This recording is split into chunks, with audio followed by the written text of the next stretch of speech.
Well, after reviewing the game film, which we always do, I still think there's 4 or 5 keys to winning. How hard you play has been a area here that we've put a premium on, and how well you play is one. How smart you play is one. Free throw shooting and turnovers. And those are probably the 5 things you need to win. How hard we played was as hard as we've played in a long time.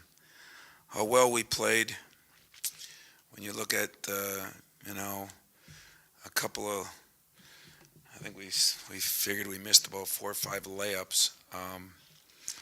I wouldn't call that at the highest level. I'd call that at a pretty good level. How smart we played. We had a couple of key things on switches that we gave up a 3-and-1 big one on an out-of-bounds play that was just a total mental breakdown, not a physical one. And yet, I thought we covered most of the stuff we wanted to, so I'd give us a decent grade on that. Free throw shooting is probably an area that we really got hurt on. Not only their positive, but our negative. And we had some key guys miss some key free throws, including 2 or 3 front ends of the 1-and-1. And then turnovers, which is usually where we've been up and down over the years, was maybe the best it's been. And it just kind of proves the point I talk about a lot, that you can win games certain ways, but you have to do more to win championships. And championships mean, when you're playing against other top teams, whether it be Ohio State or Michigan or Indiana or, Iowa now, Wisconsin later, you've got to play at a different level. So there were a lot of positives I took out of that game. The keys for us now, do we learn from the loss? Do we learn that little things are going to make a difference? The free throw shooting, the 1 or 2 missed out of bounds plays, and then I say that, and we had some strange lineups in there when we did. Some kids had never even got a chance to work much on it because we put them at different positions. That would be one. The other key to moving on is, do we keep building on the positives, and do we correct the negatives? Do we get smarter? Does somebody watch a little more film and pick up that even though you haven't played that position, you could play it? And what are you going to do on an out of bounds play, because they only run a few of them? I think Valentine and Trice are 2 big keys to the next couple of games. As Denzel said to me, with our lineup the way it is, we can't win if I score 2 points, and I'd say that's fairly accurate. He actually did a pretty good job defensively, but maybe not as much offensively. And the last one, do we stick to our goals and not get mesmerized by a loss or two, and kind of forget and feel sorry for ourselves and all those kind of things, which I don't think we're going to do, and I think those will be the keys to moving on. We still got room for improvement. There's no question about that.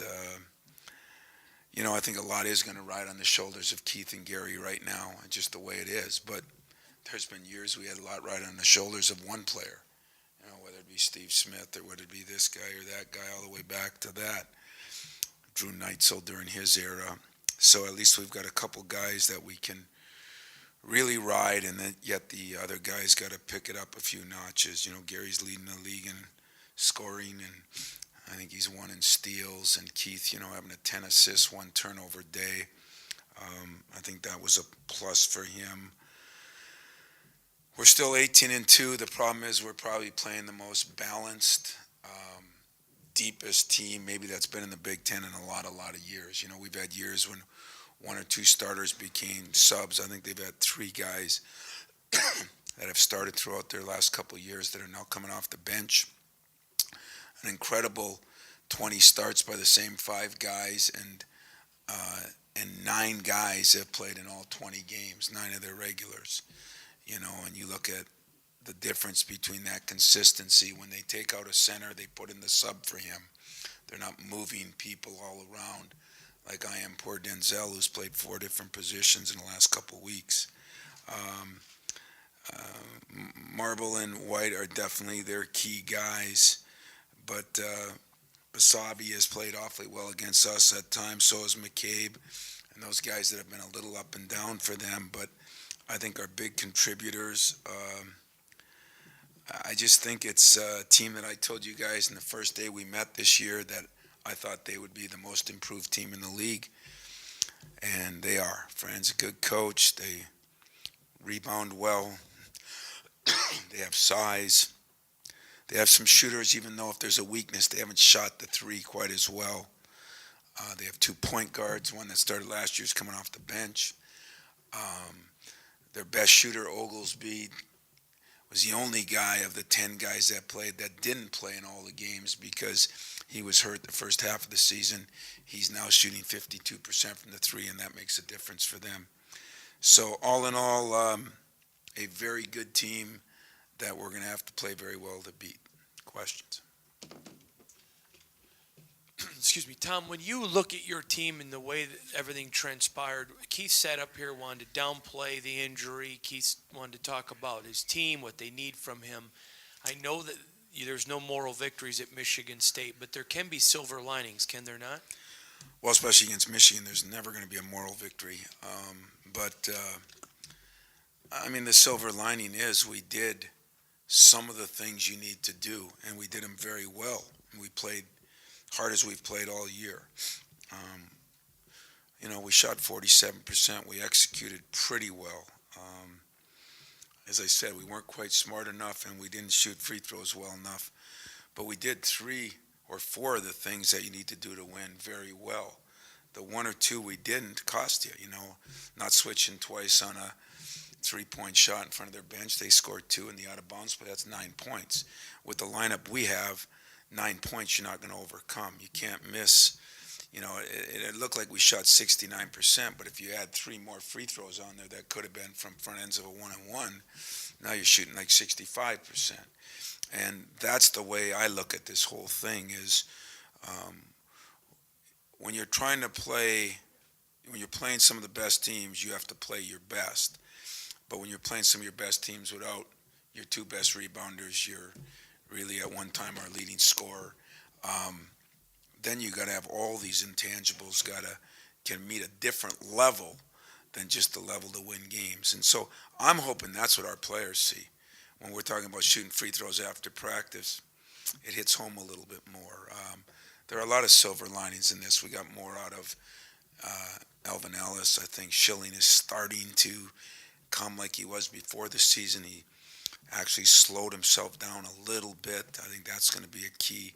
But I think Trice is a big key. I mean, he was our best three-point shooter at one time, and he is getting healthier now. It's just a matter of gaining back that 10 pounds, 1. And 2 is, getting back to the reps he didn't get shooting the ball for those 10 days. So as far as Keith goes and his injury, I was always more worried about the bumps and bruises. And the truth of it is, him and I spent a lot of time last night looking at just his free throw shooting and the hitch he has in it. And that wrist is not great, and it's just the way it is. And I don't know, it was bad, and then it got better. But the number of falls and hits he takes, he's going to, giving him a week off isn't necessarily, it would help his hip and his body, but it's not going to help his wrist. Because the minute he falls on it again, I can't give him a month off. So, but like you said, he tries to practice. I'm the one that keeps him out of there twice last week. And yesterday we did. We just went through film session and walkthrough. We handled like an NCAA tournament game instead of like a regular season game. That's new territory for me, but we had to do what we had to do. And so I think Keith will be ready to play.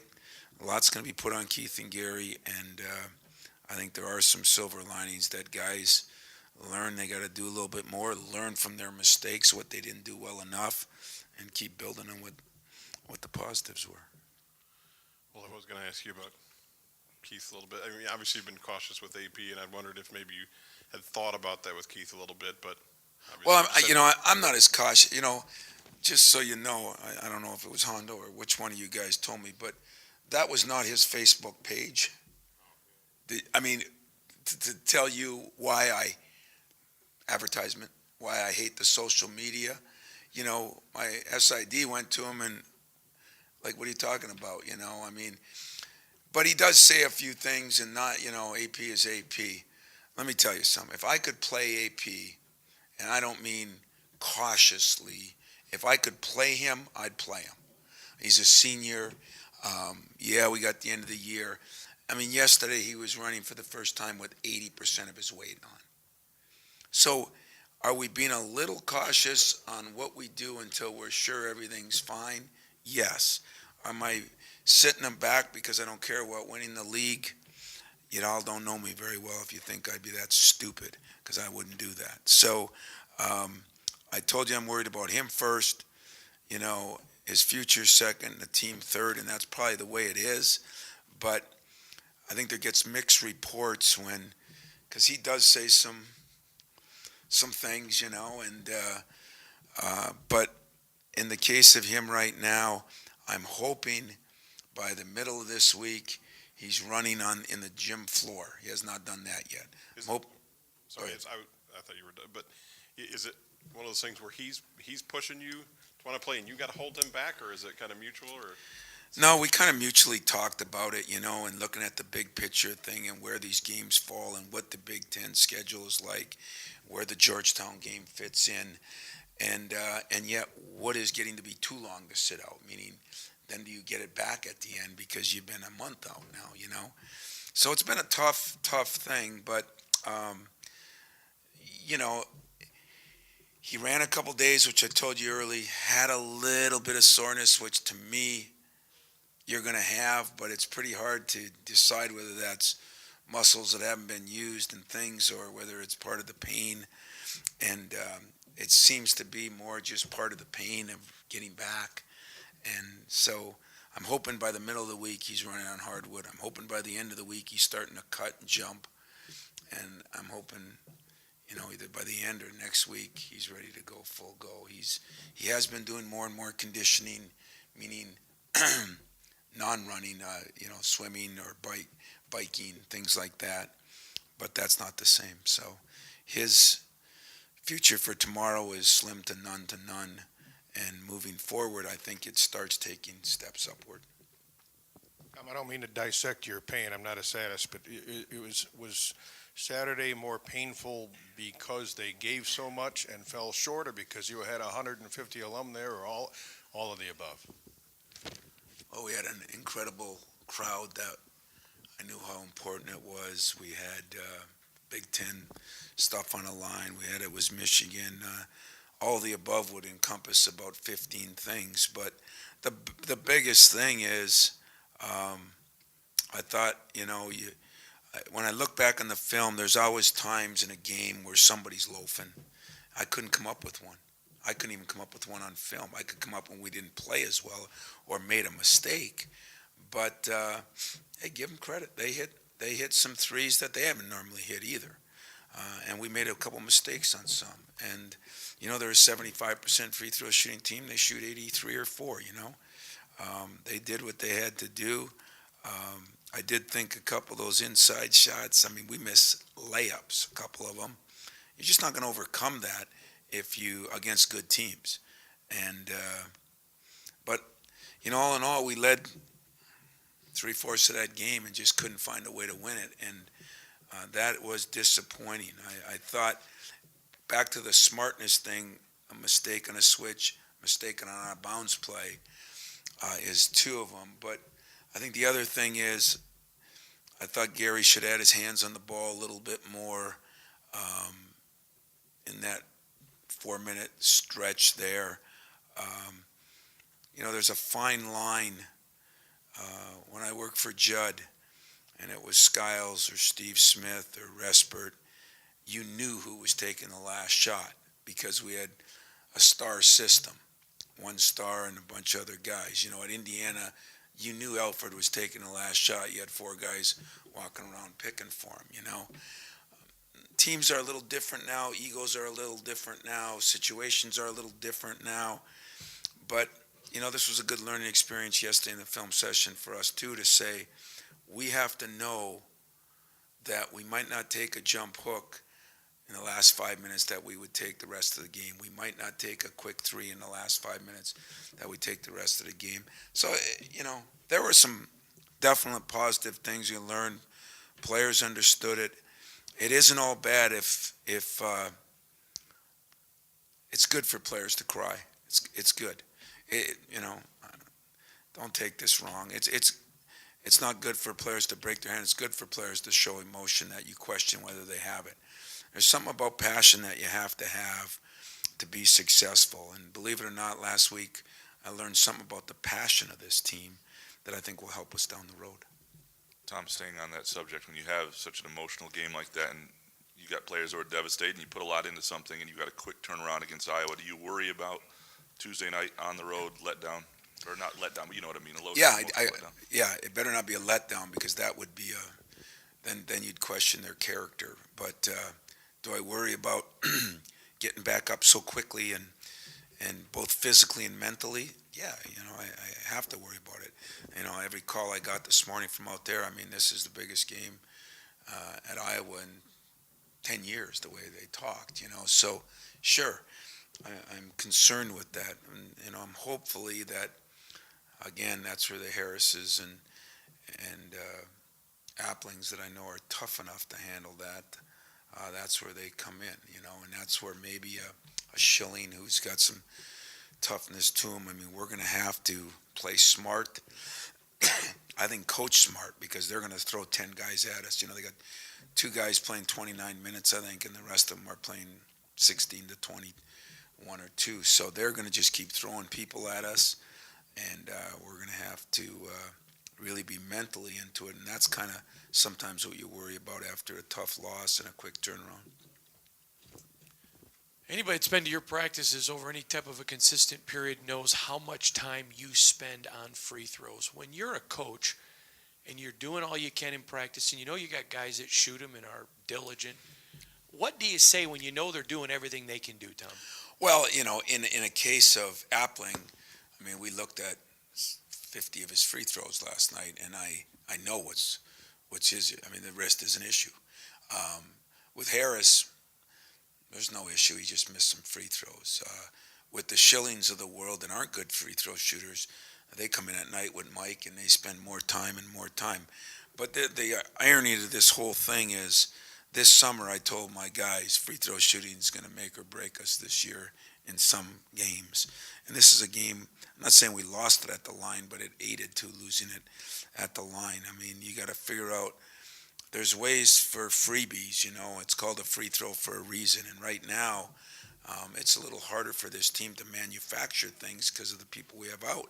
So freebies, you better take advantage of. And so we'll try to spend a little more time on it, but it's not like it's a mental thing. I mean, I'm not worried about Gary Harris making free throws. I'm a little more concerned about Keith, but I still think he saw some things that I think he can correct a little bit that maybe he didn't realize he was doing because of the injury. And everybody else, I mean, Costello made his, Schilling made his, It was our 2 key guys that at one time were shooting in the high 80s. And, some of that goes too with the more minutes they're playing and the wearing down. So I don't play any mental games with those guys. I'm going to try to make some adjustments with Keith tonight, just on stuff we watched on video, and then and everybody else, I'm going to just keep doing the same, because you're right, it can get to be a mental thing, and we're not at that point. It's not like we're missing a bunch of them in a row, just that a couple key guys missed some big free throws. Tom, I know that you would be the last one to ever cry, woe is me, so this question isn't trying to get you to do that, but just how challenging is this, and where does this rank in your years of coaching, of trying to overcome adversity with so many guys out, and then even with guys that are in there still battling things? Yeah. Well, I think the hardest part is, we all know, is a coach is never supposed to make an excuse. I mean, that's from me, and it's also from you and fans. I mean, and the other thing we know is when everybody, including the coach, sees a body out there, they just automatically assume it's the same body that was there 3 weeks ago, even though it might look a little skinnier in Trice's place, or if Nick's took 3 weeks off, look a little bigger. It doesn't matter which way it goes. But usually people aren't the same. And I think what's been hardest for me is I do love this team. I mean, they're not perfect, but they really are a bunch of good guys. And I don't mean too good either. I mean, we got some street fighters there, but they're a team that if everybody's together, I mean, if we played 20 games and started the same 20 times and now move Trice in for Appling and move this guy in for this guy and didn't have to say, hey, Valentine, you're going to play the center tonight, and Kaminsky, you're going to play the 3 one day and the 5 the next. And that's what's been hard and challenging. And then try not to make excuses, but knowing the reality of what you're going through has been the most challenging thing in my career. 2 reasons. One, there's more limelight on this year's team because of where we are and where we should be. And 2 is I've never been through this many. I was watching the TV copy and they put a graphic up there, and it said, some of them said this guy missed 3 games, 2 games, 4 games, 5 games, and that looked impressive. That wasn't what was impressive or shocking. It was how many practices that those guys miss. Because when you say you missed, like Trice missed 2 or 3 games, but he missed 9 or 10 practices and lost, all the weight. I mean, that's the part that's frustrating. And then not to let it be an excuse for the players. Like now, I'm not sure ever in my career I had 2 days to prepare if I didn't have to take a day off by the NCAA and more or less gave the players off. Now, maybe some coaches do it. I don't know. I haven't. Yesterday, I more or less did. And it was not because I wanted my rest. It was a necessity thing. And so that part it's been different for me. But, by the time I'm done, I guess I'm going to have crossed every T and dotted every I and gone through everything. And it's going to make us better. It's going to make me better. It really will. Coach, if you just had to pick one, which bench player impressed you the most on Saturday? Well, on Saturday it was probably Elvin because not only did he make shots and hit some threes, but he was cutting, he was rebounding, he defended very well. When I talked to Tubby back when we got him, exactly what he said. I mean, he can do a lot of things well, but he's kind of a quiet kid. He's even starting to pick that up a little bit more. But, he's showing where he's going to be a player. If he works his butt off this summer, he's going to be a very, very good player here because he has a knack to move without the ball. He has a knack. He's a very smart kid, so he picks up things very well. And great parents that have raised him right. So, all those things are pluses that I think are helping. And maybe he could have did a little more a little earlier, but, you got to get an opportunity too. So, as they say, the one man, next man up theory sometimes works, and so I'd say Elvin was the guy that maybe showed the most with the opportunity he got. I'll take a couple more because I guess we're not going to have a round table because it's such a short. Go ahead. You get the sense that Iowa looks at you guys sort of like a big hurdle to get over as they try to take a next step as a program because you've had some of those games where they almost had you and including last year's Big Ten tournament. And plus, I think they look at us as, Franny's looking at his. I don't know, is this his 4th year, 5th? 4th year? What is it for Fran? But when I got in the league, I looked at how did guys do it?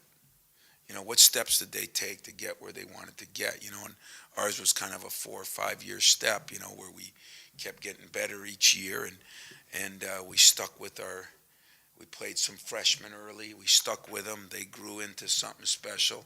I think he's done it the exact same way. So I definitely think that I don't see any question this is the biggest game there in years. And but it's the biggest game because they put themselves in a position where they're a very good basketball team, and they've gotten the crowds back, and they've gotten the excitement back. And you add that he's a good coach and a charismatic guy, and you know what? But what an opportunity for us too. If you want to really show your colors and your character and who you are, and to use the boxing analogies, can you get off the canvas right after you've been knocked down? I learned a lot about my team Saturday. I'm hoping I'll learn even more about them Tuesday, and that might end up being enough to win. It might not end up in enough to win. I don't know. And the only X factor is what we just talked about. Where the injuries and the wearing down kind of take its toll a little bit too. And this would be a place that the quick turnaround hurts you a little bit. But I'm excited about it. I think players, thank God to Twitter, they know what's out there. They know what the scores are. They know what that team does.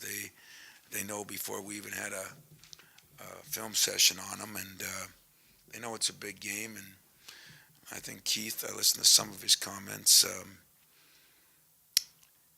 Keith he's not a real emotional guy, as we all know, and he's kind of quiet. And when he walked into that locker room, the first thing I said in my mind is, Keith's growing up. Keith's starting to get it. Keith's starting to realize that the 3,817 times I say the window is very small. And there's a lot of things in life you get a second chance on. But sometimes there's things you don't. And I liked his ripping comment of me in a good way when to paraphrase whatever some of you wrote, that I was told that, maybe it's okay for Coach to feel that way because he gets another shot at him and I don't. Well, we tell kids that from the day they walk on this campus. Some of you think you got 1 year, 2 years. 99% of them think it's less than 4. And even though most of them it is 4, 4 years goes by, as we all know that went to college, so fast to make your head spin. And you don't get many second chances to those. As much as administrators hate it, you can come back and finish your degree when you're 25, 35, 55, and 85. You aren't coming back to play Michigan at home again. Or you aren't coming back to get a shot at a Big Ten championship. Or you aren't coming back. Those things don't happen very often. And when you start feeling that sense of urgency, and now if you can express it to the rest of your team, that's when the program grows. That's when your team grows, not just the individual. And I thought Keith's reaction to everything was Matinish-like. And that's a good sign. That's a good thing. You said, thank God for Quitter. Can we quote you on that? Well, I didn't get that from Twitter. I got that from you did say that, newspaper. Hey, Tom, I'm going to Old-fashioned, I'm old going to style. go X's and O's on you, which I'm not very good at. That's already been determined, but go ahead. Denzel is, you've talked about what a good passer he is, but with Keith's injury problems and Trice not Trice, can Denzel be a little more selfish and dribble drive more or shoot more, or is that not Denz? I think there's an argument out in the general public, and Denzel is by far the best passer on our team. I mean, there's no question. Not the best athlete, but the best vision, the best, he sees the floor the best, he throws the best passes when he's under control. It's, because he's not the greatest athlete, he has to, in my humble opinion, find the Magic Johnson way of doing it. Irvin didn't blow by guys. He just used his size a little bit. He used being under control. And that's what we've been trying to tell Denzel. I mean, I had on this list of keys to winning big games. Turnovers is definitely on that. And that was his problem. As you noticed, that has shrunk now. I mean, he is starting to pick up on that more and more and more. And could he be a guy? Yeah, he could be a guy. And could we use him in certain situations? We definitely could. But then think, too, I started him at the 4 3 games ago. He played probably 15 minutes of 4 last game. And now I'm going to try to get him to play the point some. I mean, it's, some of his, I think he's grown a lot. He's so much better defensively than he was. he really works on his shot. He's not shooting it as well right now, but I think some of those problems are because of what we do with him. His minutes gone up. He's playing more minutes because he can play more positions, but hard to feel comfortable in 4 different positions when you're middle of your sophomore year. And so those are challenges. How much do I throw at him? But the day will come when Denzel Valentine, I think, will be one of the more versatile players. I was watching Allen Anderson last night he starts for New Jersey, and I said, here's a kid in Denzel Valentine that has a lot of the similar qualities, and yet we settled him in as a position as his years went on. Look what it's done for him now. I think Denzel has a chance to be a very, very good player here, and that's why I said I think for us to win Tuesday and to keep growing, Valentine and Trice are going to have to move up. And like I said, it was his quote to me, not mine to him. Coach, I can't score 2 points and us win big games with the lineup we have now. And I said ditto. So how did Kaminsky end up grading out defensively in that game? I know he was late on those switches you mentioned a little bit, but as far as guarding Robinson, and then what about Bird sort of taking on that role in the second half? Well, I mean, from his parents to himself to you guys, I mean, you know how brutal I am on freshman defenders. So I don't apologize for it because it's usually a badge that has been earned. I mean, I don't just totally pick on a guy on his defense unless he's, either doesn't work very hard on it or doesn't do it very well.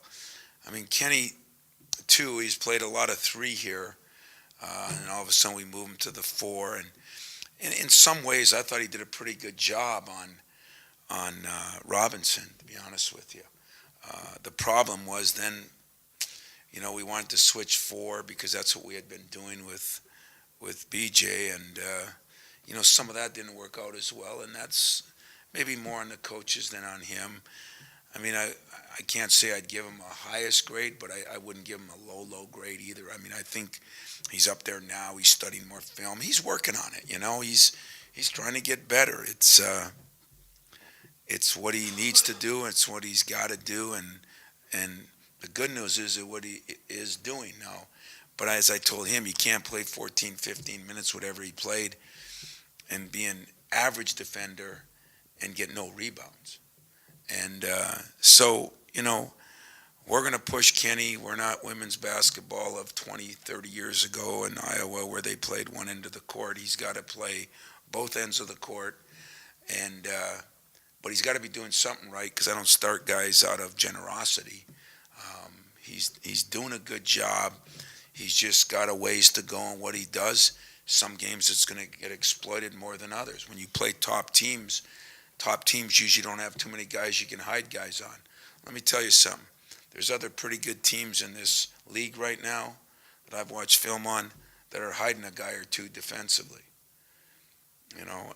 We just don't have that luxury because of,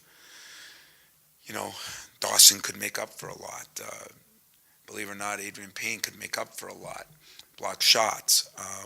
So Kenny's got his hands full because those other guys aren't around him either.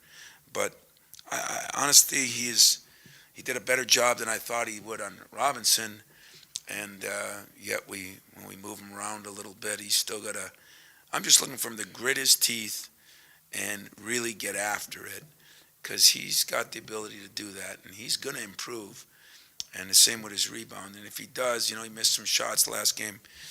I'm not worried about that. He'll make his shots. Well, listen, on a serious note, travel safely. I guess the weather's cold. Do like we do in the UP, put a blanket in your trunk if you're driving there, and be careful because it is cold, and you guys down here aren't as tough as the guys up there, so it probably, will affect you a little bit more. Fill your tank up with gas, do all the things that you're supposed to do, and I'll see you in Iowa.